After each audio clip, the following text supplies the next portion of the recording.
it's very common to have a finance seat on a leadership team. Somebody's got to manage the money, because if they don't, you're going to be an accidental nonprofit. What are the roles that we need in our company for the next 6 to 12 months to better manage and grow our organization?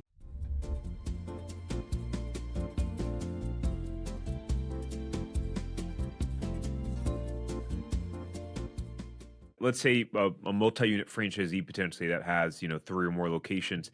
They may, in my experience, they may have some fractional seats, meaning they may have someone who's over marketing, but maybe they're outsourcing that, right? Where it's not quite a fractional CMO, but maybe they're using contractors in some of those roles.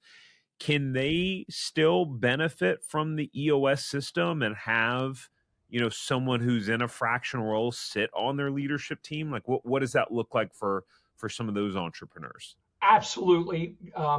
One of the tools we teach on Focus Day is the accountability chart.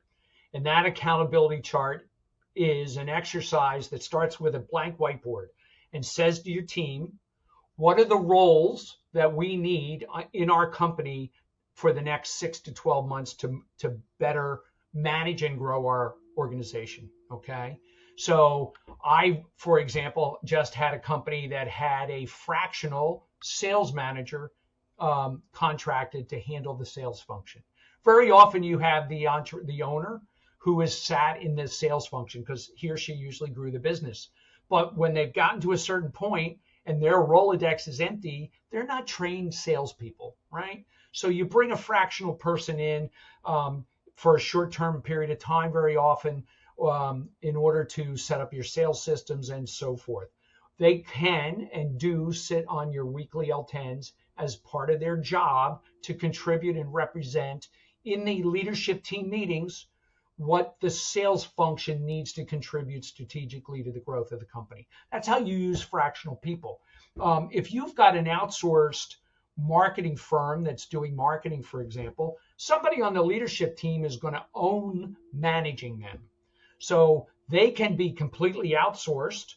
But when it comes to having a meeting for your leadership team on a weekly basis and somebody has a marketing question, the person that sits in the marketing seat for the leadership team who manages the outsourced person can then speak intelligently about it. It's very common to have a finance seat on a leadership team. Somebody's got to manage the money, because if they don't, you're going to be an accidental nonprofit. Okay. So you got a finance person. And if you got a CFO, you got a CPA doing your taxes and paying your payroll and doing all that stuff, they're not going to sit on your leadership team. But the person that's managing that outsourced work will sit on your team.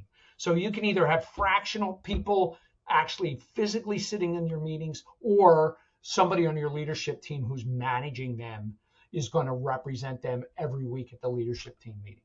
If you enjoyed this short clip from the podcast, you can check out another short clip right here.